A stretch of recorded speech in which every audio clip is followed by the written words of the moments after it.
하나님의 말씀은 로마서 6장 12절에서 14절입니다. 신약성경 246페이지를 찾으시기 바랍니다. 로마서 6장 12절에서 14절 말씀을 제가 봉독해 드리겠습니다.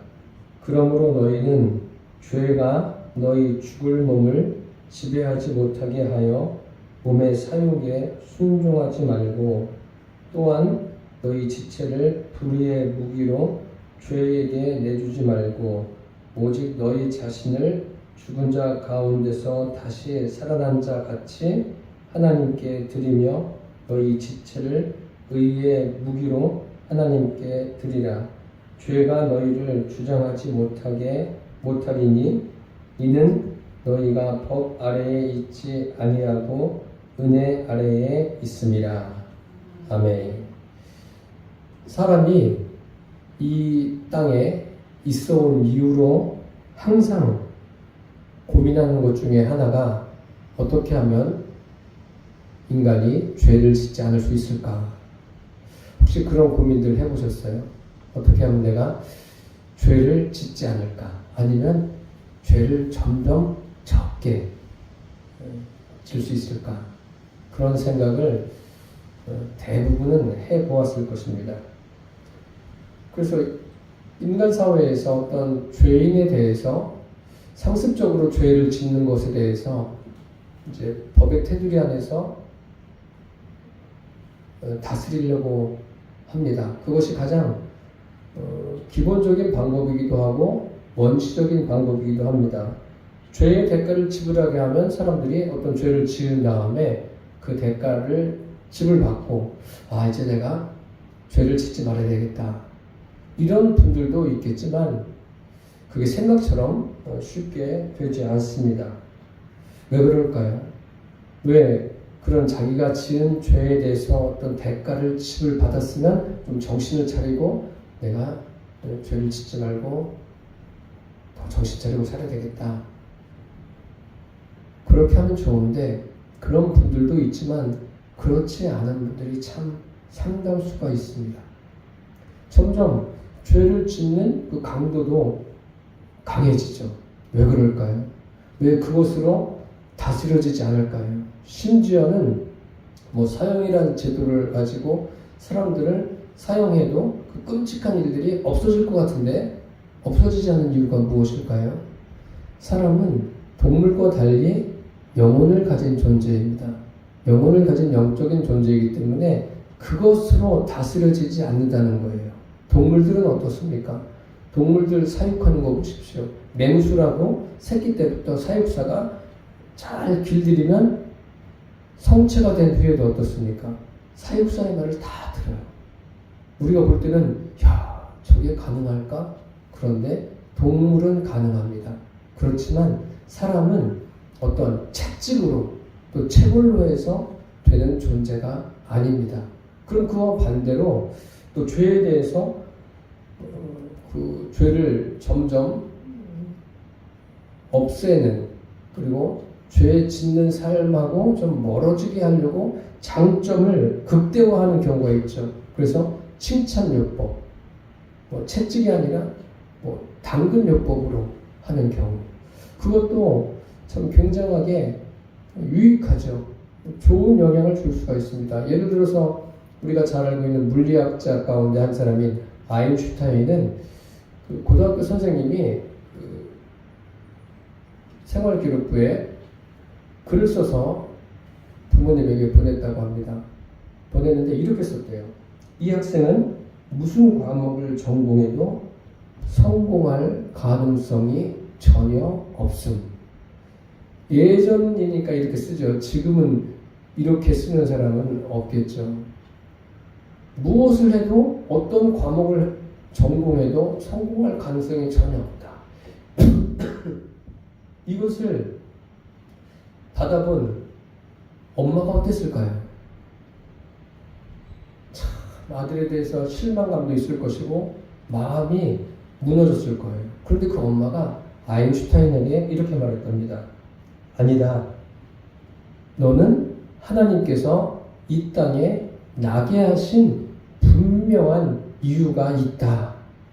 그런데 이 말에 아인슈타인이 위로를 받고 힘을 얻은 거예요. 그래서 이 사람이 후일에 세계적인 물리학자가 되지 않습니까? 이 칭찬요법도 어느 정도 사람들에게 영향을 줄 수가 있습니다. 그런데 이것 가지고도 사람들이 어떤 죄를 없앨 수 있다. 그렇지는 못합니다. 그것도 다 한계가 있습니다. 그러면 죄를 안 지으려고 최선을 다하고 애쓰면 될까요? 한번 해보세요. 대단한 데는. 그것도 쉽지 않습니다. 어려운 거예요. 죄를 성경에는 어둠이라고 이야기합니다. 어두움을 물리치려면 무엇이 필요하죠? 빛이 있으면 돼요. 빛이 임하면 어두움은 순식간에 사라져요. 이 공간을 다 막아놓고 그럼 어둡죠. 그럼 불을 켜면 어두움은 다 사라지는 거예요. 죄가 어두움 아닙니까? 그 죄를 물리칠 수 있는 길, 그 길이 분명히 성경에 있죠. 죄는 우리가 지금 로마서를 계속 상고하고 있는데 아담으로부터 죄가 세상에 들어오고 죄로 말미암아 사망이 왔다. 그렇게 이야기하고 있습니다. 우리 기독교에서 말하는 죄가 무엇인가를 제가 지난 시간에 자세하게 말씀드렸습니다. 하나님과 분리되는 것, 이것이 죄다라고 말씀을 드렸습니다. 그러면 이 죄를 없이 할 수 있는 방법은 무엇일까요? 그것을 말씀드리기 전에 그럼 종교, 우리가 알고 있는 세상의 여러 종교 중에서 이 죄에 대해서 나름대로 조직적으로 기록해 놓고 애쓰는 종교가 있어요. 불교예요. 불교가 보면은 사람들은 태어날 때부터 죄를 가지고 태어난다. 악하다. 악하다. 근데 그 악한 원인이 뭐라고 말합니까? 불교에서는 전생의 업보다 이런 식으로 표현을 합니다. 그래서 인간은 108가지의 악성을 가지고 태어났다라고 얘기를 합니다. 그래서 그것을 해결해 보려고 불교에서 하는 게 뭐죠? 참선과 고행을 합니다. 참선이라는 것은 말 그대로 자기가 노력을 하는 거예요. 최선을 다해서 선을 행하려고 노력하고 또 고행하는 것. 고행하는 방법은 굉장히 많이 있죠. 사람들이 어떤 사람은 손을 들고 고행하는 사람이 있는가 하면 어떤 사람은 그냥 앉아서 고행하는 사람이 있고 어떤 사람은 그냥 계속 절하면서 먼 길을 가는 사람. 고행하는 방법은 다양합니다. 그렇다면 거기에서 어떤 결론에 도달했을까요? 참선을 하고 고행을 해서 죄를 없앴나요? 못했어요. 그렇게 되지 않았죠. 이 태어나면서부터 108가지 그런 죄를 가지고 태어났는데 그것을 없애기 위해서 애를 썼는데 되지 않는 거예요. 그래요. 우리도 아담 한사르모리로 해서 죄가 세상에 들어왔어요. 그러니까 사람들은 태어나면서 죄인으로 태어나는 거죠. 그러면 그 죄를 어떻게 하면 없앨 수 있을까요? 우리가 열심히 죄를 안 지으려고 노력하면 죄가 없어지나요? 그렇지 않습니다. 그렇지 않다는 게 성경에 나와 있어요. 이것을 가장 정확하게 설명하고 있는 게 창세기 2장 17절 이후부터 3장 6절까지 읽어보면 정확하게 나와 있어요. 하나님께서 아담에게 뭐라고 말씀하시죠? 선악을 알게 하는 나무의 과실에 대해서 이것을 먹지 말라. 먹는 날에는 반드시 죽는다. 먹으면 어떻게 된다고요? 죽는다. 먹으면 죽는다면 먹어야 돼요? 안 먹어야 돼요? 먹지 말아야 돼요. 처음에 하나님이 그 말씀을 하셨을 때는 이것을 지킬 능력이 있었어요. 그런데 조금 지나다 보니까 뱀이 와서 이야기하는데 그 나무를 보니까 먹음직도 하고 또 보암직도 하고 지혜롭게 할 만큼 탐스럽기도 한 나무인지라 하와가 자기도 먹고 남편도 주어서 먹게 합니다. 결국 사람들이 이것을 보면서 뱀이 유혹했다, 또 하나님 말씀에 불순종했다, 여러 가지 이야기를 합니다. 그런데 이제 먹으면 죽는다는데 먹었어요. 그럼 먹지 않을 능력이 있는 거예요, 없는 거예요? 없는 거죠. 없어진 거예요. 없어졌다는 것은 뭐예요? 그 원인이 무엇입니까? 도대체 왜 뱀의 유혹에 넘어가고 하나님 말씀에 불순종하는 그 원인이 무엇입니까? 분리예요. 하나님과 분리가 되었기 때문에 그런 일들이 일어나는 거예요. 지킬 능력이 전혀 없어지는 거예요. 참 안타까운 거죠. 이런 부분들을 우리가 알고 있어야 돼요. 죽는다고 하는데도 먹어요. 이것을 통해서 우리가 무엇을 알 수 있냐면 인간이 어떤 존재인가? 숨 쉴 기력만 있으면 죄를 짓는 게 인간이에요. 그만큼 인간을 제가 폄하하는 게 아니라 인간의 실존을 말씀드리는 거예요. 성경에 근거한 실존을 말씀드리는 거예요. 하나님이 분명하게 말씀하셨어요. 먹으면 죽는다. 그런데도 먹어요. 그게 사람인 거예요.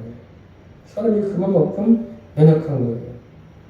그래서 성경이 말씀하고자 하는 것은 인간 스스로는 강해 보여도 숨쉴 기력만 있으면 죄를 지을 수밖에 없는 게 인간이다. 그런 거예요. 그게 하나님을 떠난 그 결과가 되겠죠. 참. 그러면 이것을 해결할 수 있는 길은 무엇일까요?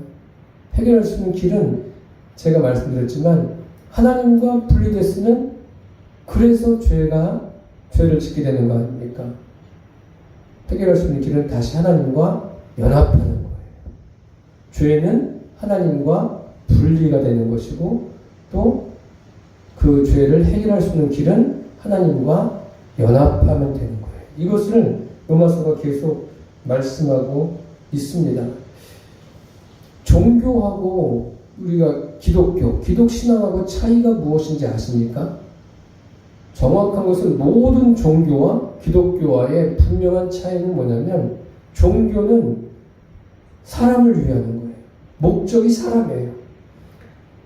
사람이 종교에서 말하는 신이 됐든 또 무엇이 됐든 그것들을 이용해서 사람이 잘 되는 게 그게 종교예요. 그러면 기독교는 무엇입니까? 기독교는 목적이 사람이 아니라 하나님이세요. 하나님이 목적인 거예요. 제가 그 죄를 해결할 수 있는 길은 하나님과 연합되는 거라고 말씀드렸습니다. 연합이 무엇이죠?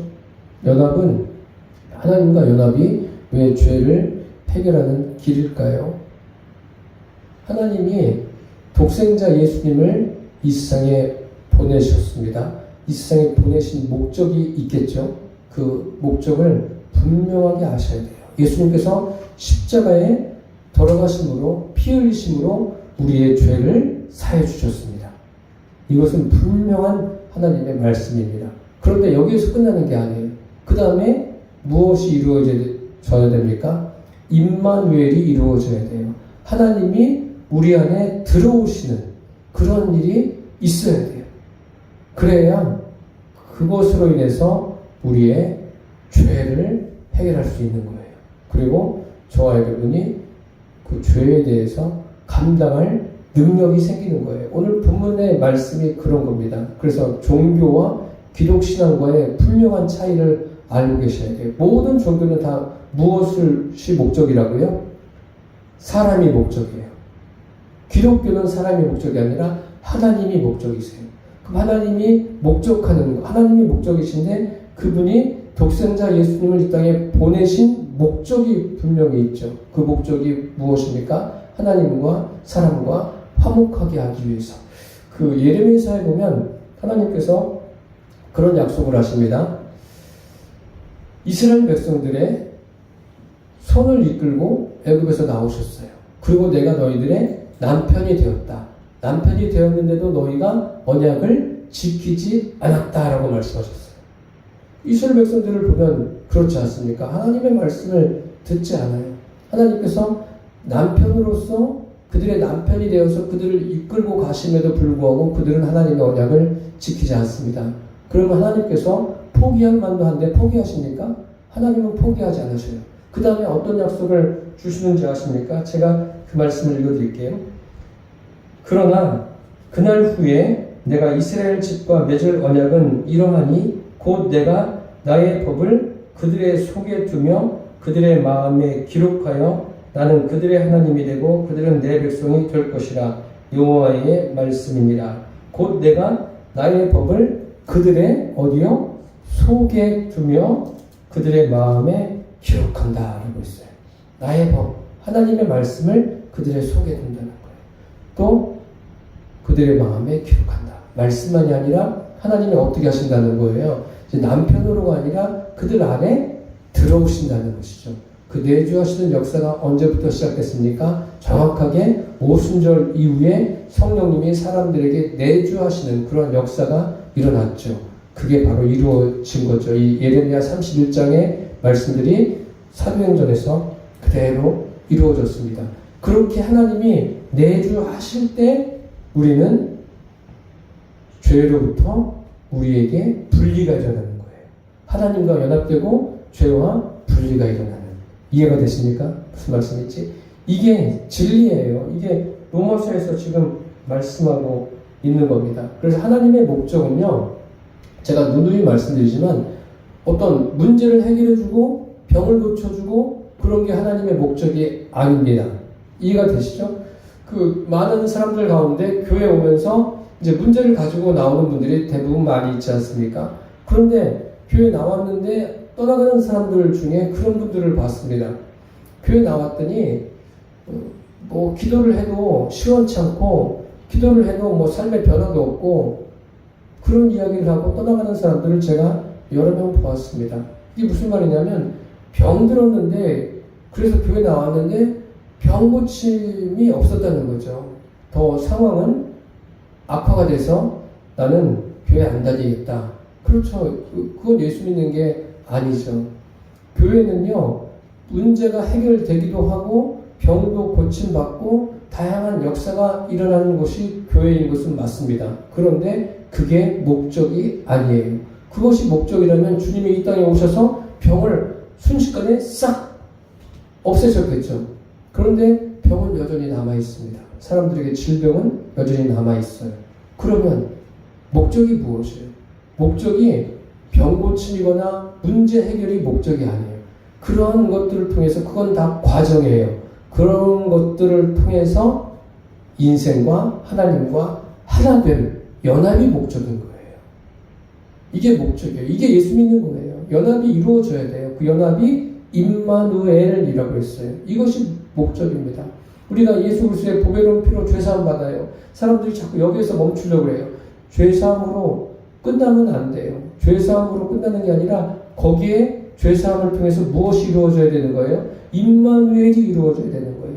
성령으로 거듭나는 역사가 이루어져야 돼요. 그게 바로 믿음입니다. 그게 바로 구원의 믿음이고 거듭남이고 생명의 능력을 소유하는 거예요. 하나님의 자녀가 되는 권세자가 되는 겁니다. 그것을 로마서에서도 계속 말씀하고 있습니다. 그래서 우리는 이 성경을 읽으시면서도 하나님의 목적이 무엇인가? 하나님의 목적이 무엇인가를 분명하게 아셔야 돼요. 병 고침은 하나님의 목적이 아닙니다. 그래서 하나님은 무조건 병을 다 고치신다? 그렇지 않으세요. 때로는 고치지 않으실 때도 있습니다. 그리고 병 고치는 게 하나님의 목적이 아닌 것을 복음서에 예수님께서 여러 곳에 말씀하지 않으셨습니까? 한 예를 들면 회당장 야이로의 딸이 죽었습니다. 예수님께서 그 집에 가셔서 그 아이의 손을 잡고 달리다고 하시면서 일으키셨어요. 그럼 얼마나 경사스러운 일이에요. 동네방네 막 잔치하면서 그냥 달려야 되는데 주님이 뭐 하세요? 경계하십니다. 왜 그러십니까?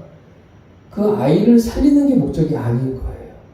그 아이를 살리는 것을 통해서 회당장 야이로뿐만 아니라 그 온 식구들에게 믿음을 갖게 하는, 주님과 하나 되는 믿음을 갖게 하는 그게 목적이에요. 그게 되어 있지 않으니까 주님이 경계하신 거예요.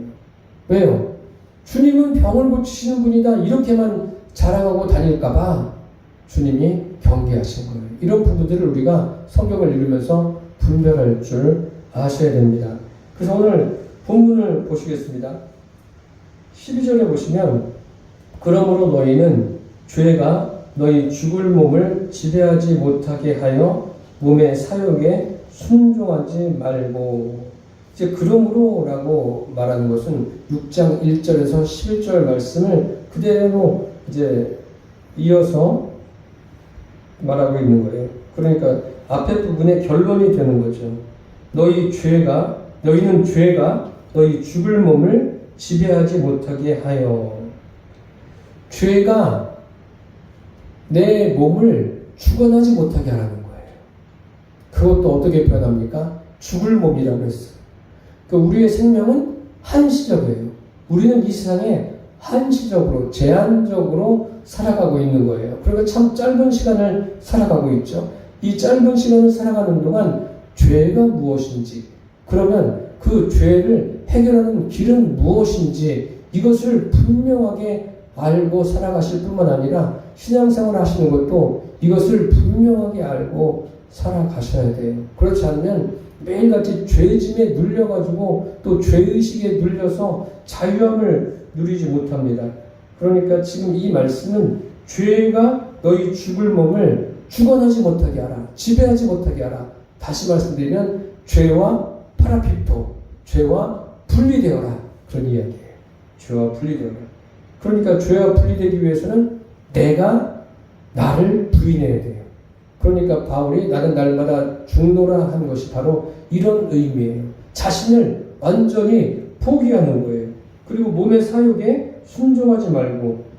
육신의 욕구는 죄밖에 없어요. 육신의 욕구 막 일어나는 그런 것들은 죄밖에 없는 거예요. 거기에 순종하지 말라는 거예요. 우리는 자연적으로 따라가는 게 많이 있지 않습니까? 그리고 그 다음에 13절에 또한 너희 지체를 불의의 무기로 죄에게 내주지 말고. 우리 지체를 불의의 무기로 죄에게 내주지 말라고 했어요. 불의가 뭐죠? 불의하면 딱 떠오르는 게 의롭지 못한 것, 의롭지 않은 것, 나쁘게 말하고 나쁘게 행동하고 불법을 저지르는 것을 불의라고 하는데, 불의가 뭐냐면 인간적인 의를 말하는 거예요. 그러니까 사람들이 가지고 있는 선도 하나님 보실 때는 뭐예요? 불의예요. 이것을 분별할 줄 알아야 돼요. 이것을 분별하지 못하면 착하게 살면 되지, 그렇게 나오는 거예요. 나는 법 없이도 살 사람입니다. 그런데 내가 무슨 죄인이라고 말씀하십니까? 전도할 때 그런 분들도 만나거든요. 불의는 그거예요. 인간이 가지고 있는 모든 의가 불의예요. 하나님 보실 때 그렇다는 거예요. 사람들 사이에서는 그게 그거 같은데 하나님 보실 때는 하나님이 그것을 불의라고 하는 거예요. 인간적인 의, 인본적인 모든 것, 그게 다 불의라는 것을 여러분 아시기를 바랍니다. 그리고 오직 너희 자신을 죽은 자 가운데서 다시 살아난 자 같이 하나님께 드리며 너희 지체를 의의 무기로 하나님께 드리라. 결국은 우리를 하나님께 드리라는 거예요. 하나님께 드리라는 것은 뭐예요? 하나님과 연합하라, 그 의미예요. 하나님께 드리라고 하니까 내가 내 한 몸을 바쳐서 주님을 위해서 무엇인가 하겠다, 자꾸 그런 쪽으로 앞서가는데, 그게 아니라 하나님께 드리라는 것은 하나님과 어떻게 하라? 연합하라. 하나님과 연합이 제일 중요한 거예요. 하나님과 연합도 추상적인 게 아니라 실제적인 그 연합을 말씀하고 있는 거예요. 그러니까 이 내용이 계속 가다가 이제 로마서 12장에 가서는 바울이 그런 이야기 하지 않습니까? 너희 몸을 하나님이 기뻐하시는 거룩한 산 제사로 드리라. 이는 너희의 드릴 영적 예배니라. 이렇게 나가는 거예요. 그게 하나님과 연합이 아니고서는 안 되는 거예요. 하나님과 내가 분리된 상태에서 예배 드리는 것도 아니에요. 연합입니다. 지금도 이렇게 예배 드리는 이 순간이 저도 하나님과 연합해서 설교하고 있는 거고 여러분들도 하나님과 연합해서 설교를 듣고 있는 거예요. 그래서 그게 믿음인 거예요. 그리스도인이 가지고 있는 믿음의 실상은 다른 것이 아니라 하나님과의 뭐예요? 연합인 거예요. 연합. 그래서 그게 하나님의 목적입니다. 우리가 이 땅에서 여러 가지를 다양한 것을 겪습니다. 고난도 겪고 또 우리가 또 때로는 억울한 일도 당하기도 하지 않습니까? 또 불편한 일들을 얼마나 많이 겪습니까? 그런 것들을 다 겪게 하시는 그런 과정들을 거치게 하시는 이유는 그런 것들을 통해서 결국은 하나님과 연합이 이 모든 것의 해결책이구나라는 것을 깨닫게 하기 위해서 하나님께서 인생으로 하여금 다양한 일을 겪게 하시는 겁니다. 그래서 하나님께 드려라. 이것은 뭐 하나님께 네가 가지고 있는 뭐 재능을 드려라, 뭐를 드려라 이런 것도 말씀을 드릴 수 있겠지만 실제적인 의미는 하나님과 연합하라는 거예요. 연합하면 무엇은 못 드리겠습니까? 연합하면 내가 이거 해야지, 저거 해야지, 내가 순종해야지. 그렇게 결심하고 결단하지 않아도 됩니다. 그것은 자연적으로 이루어지는 거예요. 그게 뭐냐면 바로 14절의 내용입니다. 14절 보시면 죄가 너희를 주장하지 못하리니 이는 너희가 법 아래에 있지 아니하고 은혜 아래에 있음이라. 이제는 12절하고 조금 달라요. 12절은 뭐예요? 너희는 죄가 너희 죽은 몸을 지배하지 못하게 하라. 마치 우리가 무엇을 해야 되는 것처럼 이야기하는데 이제 14절에 가서는 뭐라고 그래요? 너희를 주장하지 못하리니 무엇이요? 죄가. 죄가 우리를 주장하지 못한대요. 이보다 기쁜 일이 어디에 있습니까? 죄가 우리를 주장하지 못한다. 우리를 지배하지 못한다는 거예요. 참 이게 놀라운 하나님의 사랑과 은혜죠.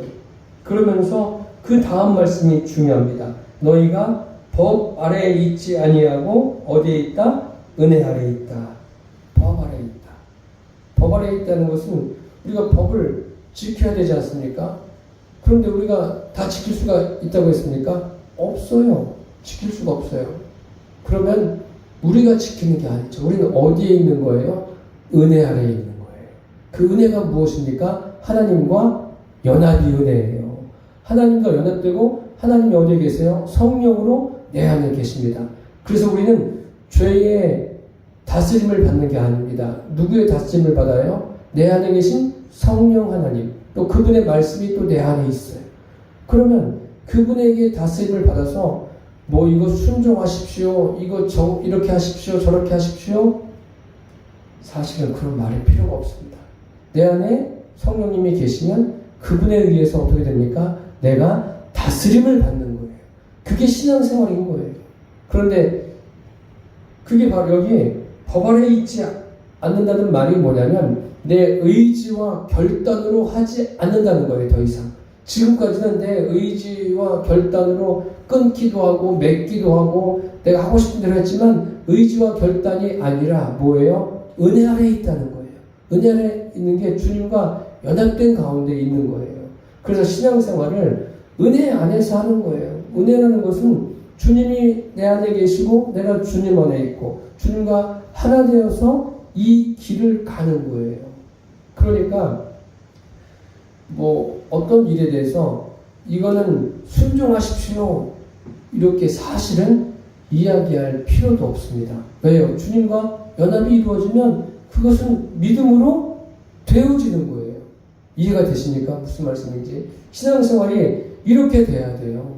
이렇게 돼야 되는데 저도 그 70년대 초부터 신앙생활을 했는데 그 당시 분위기는 그냥 교회가 막 대한민국에 일어나는 때였어요. 교회가. 그래서 목사님들이 교회를 개척하면 뭐 어디든지 교회가 막 일어나죠. 교회가. 그러다 보니까 사람들이 와서 뭐 봉사도 하고 다 좋습니다. 좋은데 그 그렇게 하는 게 자기가 막 의지를 가지고 결단을 해서 다 되는 줄 알고 생각하는데, 그래서 제가 중고등학교 뭐 집회할 때 보면은 뭐 학생들을 대상으로, 누구를 대상으로, 그 당시에도 집회하면은 굉장히 어마어마한 사람들이 모였어요. 그러면은 그 인도자들이 그런 거 많이 해요. 이제 뭐 결단할 사람들 나오십시오. 그럼 뭐 나오기도 하고 그 자리에 일어서기도 하고 뭐 그렇게 하는데, 이런 것도 여러분 필요하기도 하겠지만 생각해 보셔야 돼요. 그런 결단과 의지적인 결단과 내가 무엇을 하겠다고 하는 모든 것들이 동기가 무엇인가? 내가 그냥 감정이 동해가지고 그러는 게 아니라 정말 내 안에 성령님 계셔서 성령님이 그런 마음을 주시는 것. 이렇게 돼야 돼요. 이래야지 잡음이 없어요. 이래야지 끝까지 쭉 갈 수 있는 거예요. 이게 신앙생활입니다. 내 의지와 결단이 아니라 법 아래 있는 게 아니라 뭐요? 은혜 아래 있는 거예요. 은혜 아래 있는 거예요. 주님과 연합한 가운데 있는 거예요. 그러니까 이거보다 행복한 게 어디 있어요? 이게 즐거운 일이죠. 그런데 왜 교회 와서 스트레스를 받습니까? 그것은 아닌 거예요. 그것은 뭐가 잘못되냐면 죄가 무엇이고 또 죄를 해결하는 방법, 해결의 길이 무엇인가를 전혀 모르기 때문에 그래요. 이 죄와 죄를 해결하는 방법만 명확하게 아셔도 우리는 결코 시험에 들지 않습니다. 그리고 제가 설교 서두에 말씀드린 것처럼 창세기에 아담과 하와가 뱀의 유혹에 넘어간 건 맞아요. 그 표면적으로 볼 땐 유혹에 넘어가고 하나님 말씀에 불순종하고 다 좋습니다. 그렇지만 근본적인 그것의 원인이 뭐라고 했어요? 하나님과 분리된 거예요. 하나님과 분리됐기 때문에 먹으면 죽는다고 해도 죽어도 먹는 거예요. 그게 사람인 거예요. 그래서 저와 여러분들은 하나님과 분리가 아니라 죄와 분리된 삶을 살아야 돼요. 죄와 분리는 내 의지와 결단으로 감정으로 되는 것이 아니라 하나님과 연합할 때, 즉 법 아래 있지 않고 은혜 아래 있을 때 그것이 가능한 거예요. 그러니까 예수 믿는 게 행복한 거예요. 예수 믿는 것은 세상에서 그 무엇보다 행복한 거예요. 여러분 이것을 꼭 기억하시고 주님으로 인한 그 기쁨을 아무에게도 빼앗기지 마시고 날마다 누리게 되기를 축복합니다. 주님이 지금 그것을 말씀하시는 거예요. 우리도 이제 은혜 아래 거하면서 이 은혜를 전하면서 살아가십시오. 그래서 저와 여러분을 통해서 법 아래 있는 사람들이 은혜 아래로 돌아오는 역사들이 많아지게 되기를 예수님의 이름으로 축복합니다. 기도하겠습니다. 살아계신 주님, 우리가 하나님과 분리된 존재였었는데 하나님의 은혜로 말미암아 하나님과 연합이 되고 죄와 분리가 되게 해주셔서 감사합니다. 이제 주님의 은혜로 하루하루 삶이 사라지게 하여 주옵소서. 주님, 우리의 지성과 감성과 이성까지 주님께서 주관하여 주옵소서. 그리고 은혜 안에서 살아가는 그 행복을 누리게 하여 주옵소서. 예수님의 이름으로 기도드립니다. 아멘. 하나님 찬송가